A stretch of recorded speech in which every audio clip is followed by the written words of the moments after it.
Welcome to the Ron Johnson Discipleship Podcast. We're thrilled you tuned in with us today. We're glad that you take some time with us each week as we try to talk about things that are really, really, really important in America, and we try to do it from a Christian perspective. So thank you again so much for listening. We always like to pause because there's great things going on every week and the weeks that are coming for all of you, at least that are local or somewhat local. One of those is something I'm incredibly excited about. It is our first Marketplace Ministry Conference that we're hosting in terms of a big conference. Talk to us about the Avodah Conference. Yeah, the Avodah Conference is focused on ministry or the marketplace being a place of worship and ministry. You know, we're a kingdom church. That means when we look at all realms of life, education, healthcare, government, we recognize that all under the dominion of Jesus Christ. Yeah, and that's a good comma for a pause point for even this podcast to help people understand our ministry, our approach. You know, when you say we're a kingdom church, just to clarify, you know, Jesus preached the gospel of the kingdom. He is the King of kings and the Lord of lords, and his rule over the kingdom includes everything. You know, a king wasn't just the ruler over the government. The king was the ruler over the whole commonwealth. Yeah. And the same thing is true with Jesus. He's King of kings and Lord of lords, which is why you cannot put anything in real life in compartments. We can't just say, well, the church shouldn't be talking about education, or the church shouldn't be talking about the family, or the church shouldn't be talking about politics. Because if Jesus is Lord of all, then all of these things are things we should be talking about, and we should be tying it all back to, you know, what Jesus says about it, because that's the basis of our authority. So when we say Kingdom Church, it should not be surprising then that, for instance, that we're hosting a conference about the marketplace, right? Because Jesus is Lord of the marketplace. So people say, like, you're the political church, or you guys engage in these, you know, political issues. I'm just like, we're not just a political church. We engage in all realms. We talk about worship, and we have marriage class and parenting class. We want to engage God's kingdom in our family, in our homes. We also engage in government, because government is part of God's kingdom. We would like to engage more in education, all these other realms, right? Yeah. And we're just beginning. Right. We're not there yet. Good idea, but we're not there yet. But our what we're doing is we're having our first ever Avodah conference. Is really engaging the marketplace. Now, Avodah, that sounds like some crazy Middle Eastern term or something. What is Avodah? It's a Hebrew word. Okay. And I shared this on Sunday. It's a Hebrew word for work, worship, and service. And they use the same word, which articulates basically to the Jews. To Jesus, there is no distinction between work and worship. Right. Work is worship, is service. Yeah. So that's good. So when there's no distinction and those terms can be used interchangeably, it gives us a window into the Hebrew understanding of work, which we've lost today. We have a Greek understanding of work today. But to the Hebrew, whatever you did in life, you do it to the glory of God, and it's service to other people and to the Lord, and it's worship. It brings good to mankind. Yeah. You know, the Greek thought is the separation of the higher realm of ideas, of pontification about philosophies, and then you bunch of slaves go and do work, blue collar guys, there, right. But the Hebrew thought is like, no, God worked. Like he worked for 6 days, you know, and he gave us work. Work preceded the fall. Yeah. Work was not a result of sin. Yeah. Work before sin. So work's not part of the curse. No. Work is preceded that and was done again, a noble, God-honoring service. So anyway, good stuff. And we got a bunch of wonderful folks coming in, not only from our own church family, but from Kingdom at Work. Yep. It's going to be great. So how can people find out more details? Yeah, so if you go to our website, you can see the Avodah link, and we're trying to get some more social media stuff out there for people to understand what it's like. You know, the way I would say is, if you are looking for meaning, more meaning in your work, or even maybe you're business owners and you have people on your work that, especially Christians, who see work as just something you just have to do. They don't find that as a worship unto the Lord. This is a great opportunity to engage in that. As you pointed out, most people, Christian or non-Christian, get up in the morning dreading to go to work. Yeah. And there's something powerful when you bring the kingdom, when you bring a sense of transcendence, worship, service into what you do. And that perspective change can make all the difference in the world. That's what leads to some of the most effective, most efficient, most innovative workforce, is when you're truly engaged, you find meaning in your work. Yeah, so that's awesome. Yeah. Also, I'm really, really excited. We are teaming up with Turning Point USA Faith and hosting some pre-election events here at Living Stones. One of which is going to be with my good friend Michael Beckwith and a pastor out in California, Rob McCoy, who was a national leader when it came to terms of some of the government overreach that was taking place in the state of California with just a little bit.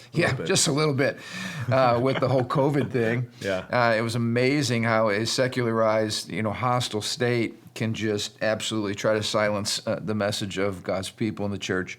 And he is a great leader, very articulate communicator. And we're also going to be joined by Christy Stutzman, who has served in the Indiana legislature, a very godly woman and a great, Christian stateswoman.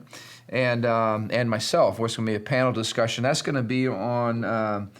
oh my goodness, it's the first week in November. I'll get details for our next podcast, but I think it's on the Wednesday night, that first week in November. And then on that Sunday night, I'm really excited. We're going to be having a night of prayer and worship leading up to the election, just simply to remind ourselves that the Lord is in control. He raises up, He sets down, and praying for those who have run. Anybody that throws their hat in the race right now and is willing to go through that grueling process and sometimes slanderous process deserves our prayers and our appreciation and our honor. So we're going to just spend the night praying and committing things to the Lord before we all go out and vote in the midterms here. So good times. All right, we just finished up a series that was really good called Strange New World, based on that book, Strange New World, by Carl Trueman.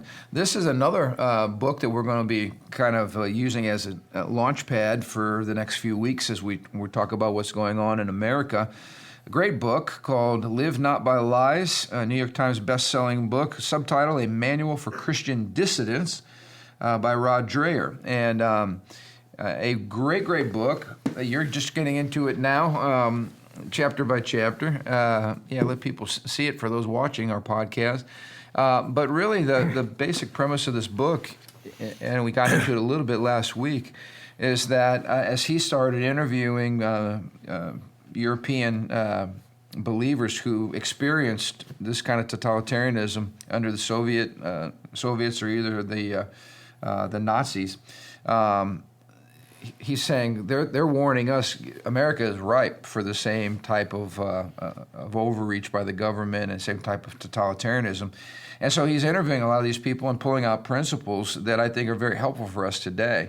In fact, even as we begin this, he starts by talking about what a pre-totalitarian culture looks like. And, we look back in history. For instance, I look at what happened with Hitler and the Jews, and you're like, didn't the church see this coming? Yeah. And why weren't they more outspoken? And didn't the average run-of-the-mill German see this coming? And you could say the same thing about Stalinism, under the Soviets. Yeah. Didn't they see it coming? And the point is, no. And sometimes we look back, it's hindsight. How could they let that happen, right? Yeah. What's the matter with you guys? But understanding things historically, understanding things economically, understanding what was going on in the church, what was not going on. There's certain things that you look at now, like doing an autopsy, right? And you can go, wow, I can see how that. In other words, a perfect set of circumstances were created that gave rise to this very evil thing. And what he's saying is, as Americans, we should not be sitting here going, oh, that would never happen to us. Yeah. Because that's just foolishness. It could happen to us. And again, we're not trying to be alarmists here on this podcast, oh my gosh, it's coming.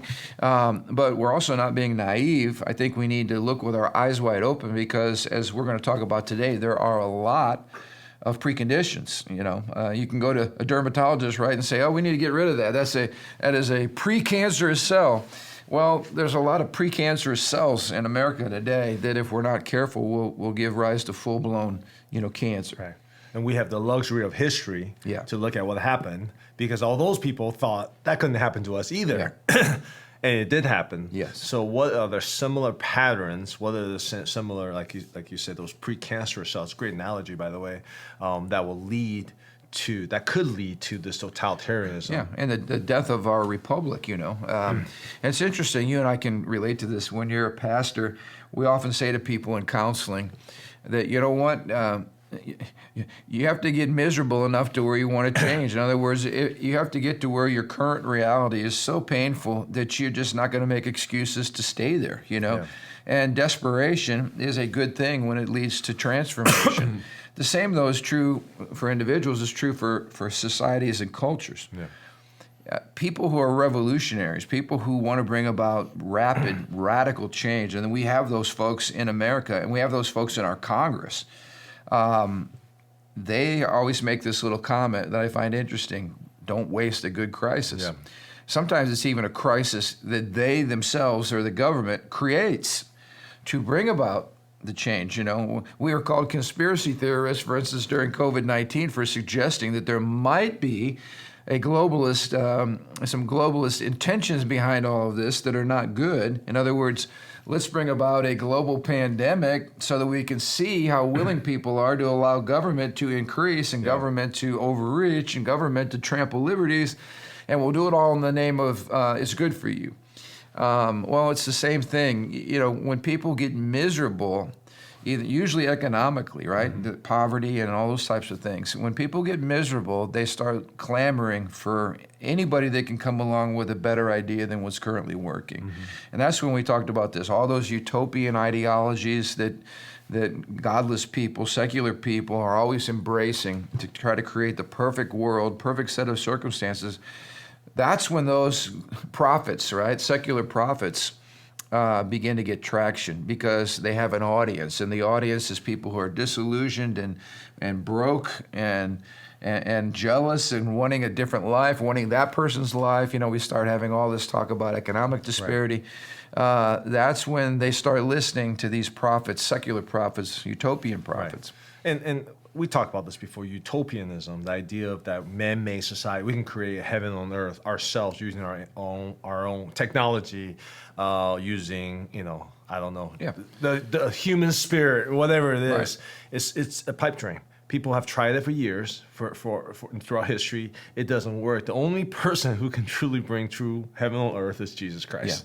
Yeah. And interestingly enough, the word utopia literally means nowhere. Yeah, because it is nowhere. Right. Because it's a dream that you have that you think is somewhere, but in reality, it's nowhere. But the journey to utopia has cost so many lives throughout history. Yeah, and so let's go to Stalin. All of these secular prophets started with a Christian worldview, and Stalin included. That's why, and Stalin and Marx and all these folks, that's why their view of utopia is really it's a secularized view of our Christian hope. We believe Christ is bringing his kingdom, and it's going to come without sickness, sin, disease, all the things that cause misery now. Christ is going to obliterate all of those things, and we're going to live forever with him. That's what the Bible teaches. But secularists or materialists like Marxists, they reject God, they reject the supernatural, and so everything becomes material. And so the utopia God promises that's coming with Christ, they reject, and then they create their own utopias. It's a counterfeit. Yes. And that's what, throughout the history, we see counterfeit Savior, counterfeit heaven, counterfeit kingdom, counterfeit, all these different counterfeit. It's a counterfeit. It touches on our deep longing for home, our deep longing to belong, our deep longing to see the world become better, to see the end of poverty and the end of suffering, right? Yes, It touches on those deep needs that we have, absolutely. But the fulfillment is empty. Right. The substance is empty. Yeah. Once you get to there, the promises are always over promised, under delivered, and that's the challenge. And that's kind of a lot of the basis we have through what happened in Germany and in Russia. But I think what we got to pay attention to is the conditions that lead to misery and a lack of social cohesiveness, and those things are all around us. I just want to touch on several of them here. They were talking about, World War I, the devastating impact it had on Russian people. Yeah. Incredibly destabilizing. And then, so people started looking for hope because all the institutions that were meant to provide stability and strength were failing them. So the government was failing. The Orthodox Church was out of touch. The average worker was being exploited. We talked about the Industrial Revolution and how people moved to the cities and how they were exploited by bosses sometimes there. The income disparity was super wide, and the working class, the slave class, I mean, the lower class was in suffering. They were miserable, whereas the upper class is doing nothing to help out, you know? Right, so you see this injustice, and then you have people that are pointing out the injustice, and they become the new leaders, and they foment unrest. And so you have these community organizers, as they're called, which are really Marxist agents, who go around just preaching this message of discontent and getting rid of the bad guys, and the bad guys are the capitalists, and promoting justice among the poor and the good guys, the workers. So that's Marx's idea. But we're having a lot of that class warfare in America today, for sure. But one of the things he does, and this is maybe where we'll get started today, because I think this is really, really good. He brings out the point that the parallels between a declining United States and a pre-revolutionary Russia are not exact, but he says they are unnervingly close. And so what we're wanting to touch on today, and as we throw these out there, points from the book, I think what we need to be doing as Americans is looking around and saying, wow, is that present in America today? And if it is, again, it's a harbinger, it's a red flag, it's a warning that we need to start acting, and we need to start addressing some of these problems from a Christian perspective. And I think as we address some of these issues, I mean, to me, when I was reading that, I was like, wow, there is a solution for the kingdom for all these different The kingdom of God presents a solution to all of these issues. So as we get to it. Yeah, so this is not doom and gloom. The Antichrist is coming. Let's just throw up our hands and quit. This is, let's bring a kingdom solution, Christian answers to these problems that people are struggling with. So one of the people that he brought up was a woman by the name of Hannah Arendt, who after World War II, she was a survivor, a Nazi Holocaust survivor. She wrote a classic study called The Origins of Totalitarianism. This was an attempt to understand how such radical ideologies in Germany and the Soviet Union had seized the minds of men.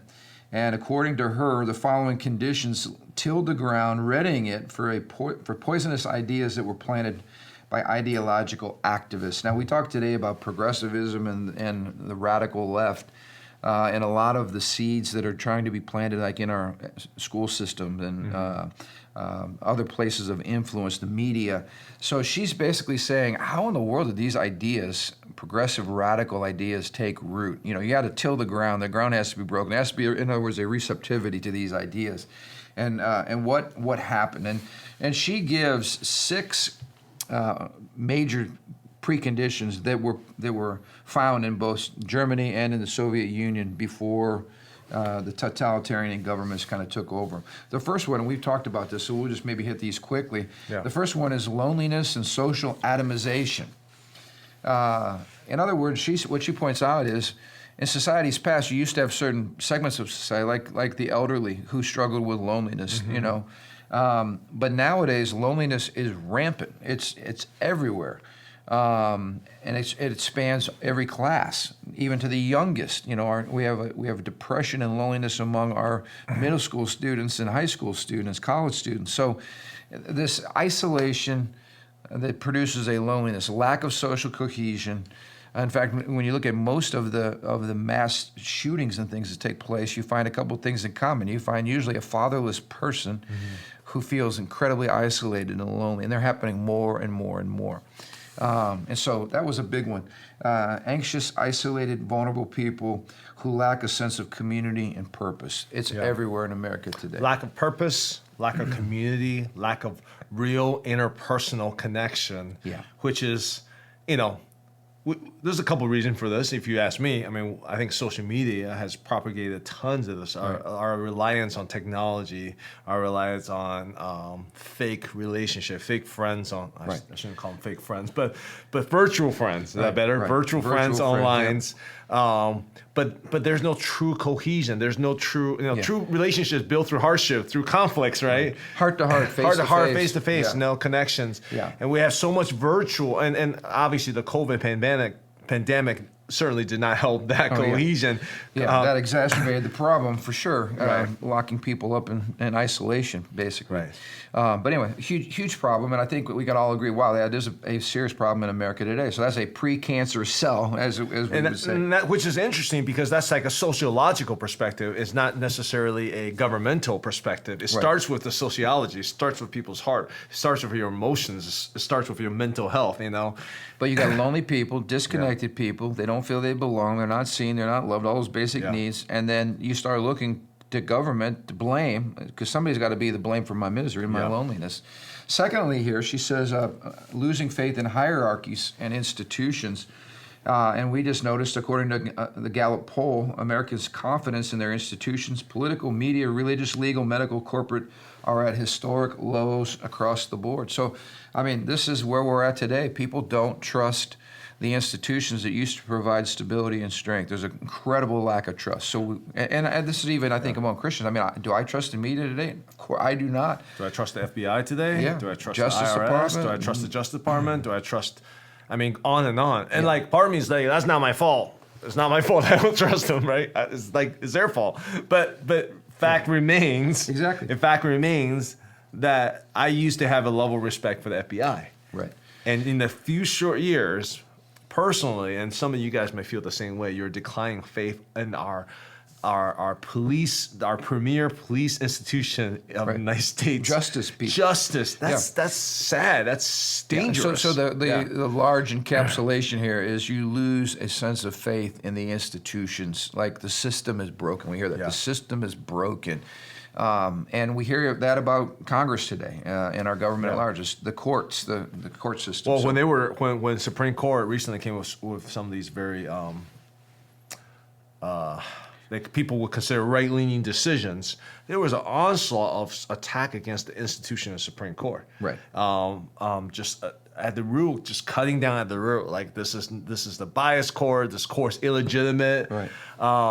You know, and you know, like, on our side, you know, we all feel that with our institution. I mean, I would say there's some legitimate complaints about, like you said, the FBI, the White House, blah, blah, blah, blah. But overall, this is just dangerous for our nation. It's extremely dangerous. Right, because you hear people say, well, let's just burn it all down, you know, burn the whole system down, which kind of leads to the next one, the desire to transgress and destroy. So we're not wanting to build anything.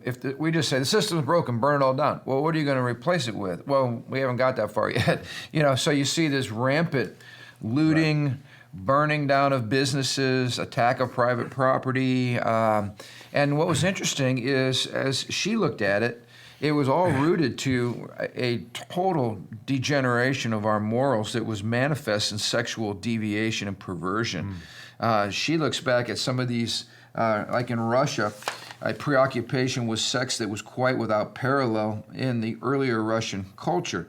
She said, especially among the social and intellectual elite, sexual adventurism, celebrations of perversion, and all manner of sensuality was common, even bordering on what she said was the demonic. And so you get into such wicked, kind of perverse things where your goal is simply to go completely against whatever social conventions are there, whatever the church says is good or right or true.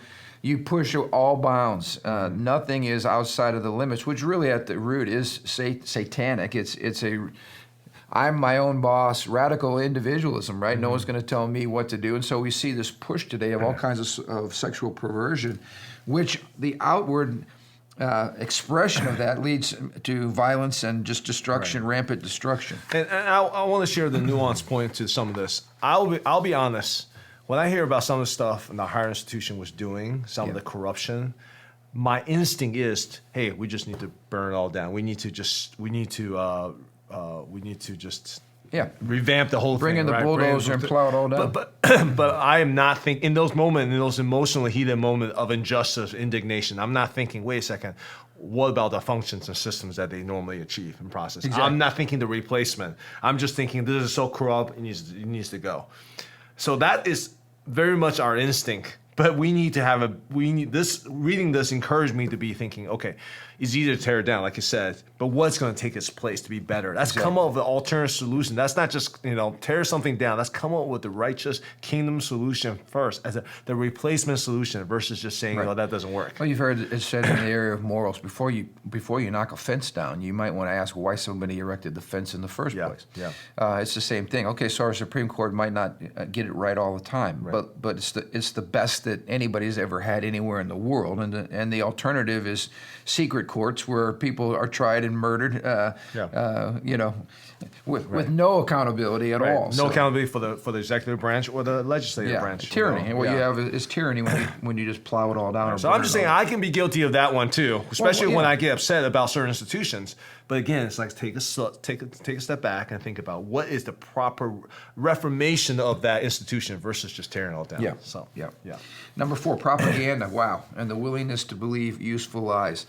She pointed out the willingness of people to turn their backs on the truth for the sake of an ideological cause. Now, this is huge. This means when you point out a logical inconsistency in somebody's thinking, they don't really care, because if it goes against what their ideological cause is, they'll land on the side of their cause versus truth. Yeah. And we see this in the media all the time. There's so much hypocrisy, and we don't have time to get into highlighting that, but I think everybody can agree. For instance, I love what they point out here. Monstrous forgeries of historiography, meaning a rewriting of history that's not based on truth at all or fact, but on ideology. The most glaring in our culture today was the New York Times 1619 project, which is the foundation of all this critical race theory. Basically, they said they're trying to rewrite the whole history of the United States of America, revising America's national identity by making race hatred central to the nation's foundational myth. This is a direct attack on the identity of all of us as Americans. It's been pointed out by good historians over and over again that this is based on a lie. This is not true at all. And yet it has continued to be put forth even today in our school systems because it fits a radical leftist ideology. It fits a narrative. Fits the narrative. It's too convenient of a narrative to not put out there. So there's the lack of loyalty to the truth. Yes. Which is called propaganda. And then it becomes the Wild Wild West once you throw the truth out. Absolutely. So, number 5, a mania for ideology. She says here, why are people so willing to believe demonstrable lies? The desperation alienated people have for a story that helps them make sense of their lives and tells them what to do, explains it. So again, when you don't have a larger worldview, which is what this podcast is dedicated toward, if you don't have a worldview that helps you make meaning and sense out of life, you will grab onto something, anything, even if it's a lie. You will hold on to it, because if you let go of it, your whole identity goes. You have nothing to live for. And it's that yearning for meaning that causes people to believe just about anything. That becomes your meaning. Yeah, there's a longing for meaning, every single person. Everyone recognizes it. The wise recognize it. The propagandists recognize that. So if you can give people meaning, attach their identity to this meaning, you can make them do anything. It becomes mania. And basically, she says totalitarian essentially is the politicization of everything. We talked about that. So for the church to say, well, we're not going to be political, in today's culture, that means you can't talk about anything that matters, because everything in a totalitarian or pre-totalitarian culture is political, because the government is involved in everything. That's why everything is political. Let's end with this last one. Number 6, a society that values loyalty more than expertise. In other words, we're going to value loyalty to the group or to the tribe that's at the very core of leftist identity politics. So you stay as your tribe. You only say what your tribe says. You don't allow anything to come in that would suggest that the tribe isn't right. You're loyal to the tribe, just like they were loyal to the Nazis or they were loyal to the Marxists. We have this leftist bunch today, whether it's loyalty to the Green Movement or loyalty to LGBTQ identities and understanding of sexuality, whatever it is, that's your tribe and that's what you're loyal to. And that's the foundation of cancel culture. It's the foundation of the identity politics we have today. It's the foundation of these ideological tests that are in universities where you have to agree to believe a certain ideology or you don't get promoted or you don't even get hired. Right. I mean, it's everywhere in America today, especially corporate America and especially in higher education. This whole idea of a progressive diversity and inclusion creed, right. which if you don't believe the creed, you don't get to play, you don't get to be part of the team. It becomes religion. Yeah. It becomes religious zealotry to define who's included in this group. Yeah. You know, so. And maybe we can get into this more next week, but I thought these were very, very powerful identifiers that when I'm looking at America today, it's like, yep. I mean, we have all 6 of those things happening in our culture. And again, this was a study done by a woman who not only lived through the Holocaust, but studied in depth World War I, World War II, some of these major emergence of totalitarian regimes. And I find it interesting now, you know, here our president was talking about Armageddon and a possible nuclear attack. And the left was viewing all of this in terms of economic development and opportunities. Again, the more chaos you have, the more you can reframe the world. And globalists love all this because we look for global solutions. And so all these conspiracy theories that everybody says people have, it's amazing that how many of them are actually becoming true. Or certainly you see the signs of all these things that are happening. You cannot ignore it. We are very ripe today. I believe, though, as we pointed out, we're not doom and gloom prophesiers here. We're ripe as much as we're ripe for tyranny. We're also ripe for a great revival. If you go through all of these, you realize, man, there is a Christ. There's a kingdom solution to all these. Yes. Talk about loneliness. Talk about meaning. Talk about purpose. Yeah. Talk about allegiance to the truth. You know, Jesus himself said, I'm the way, the truth, and the life. Yes. And when you take Christ out, what are you left in truth? Yep. You know? So the crisis creates a vacuum, and the vacuum is going to be filled by somebody. It's either going to be filled by government or it's going to be filled by Christ and by a message of the kingdom, as you said, that brings hope and life to people. Amen. So this is a great opportunity for the church, and I want to make sure we're staying positive. We're ministering with our eyes wide open, but we are always prisoners of hope. Amen. So again, thank you for listening today. I hope this is helpful, and please help us by spreading the word while we can, spreading the word far and wide, and before we're canceled. Anyway, if we're canceled, that is proof that everything we've been saying is absolutely happening, and we'll find other ways to get the message out. But anyway, thank you so much for watching. Until next week, we'll see you. Have a good week.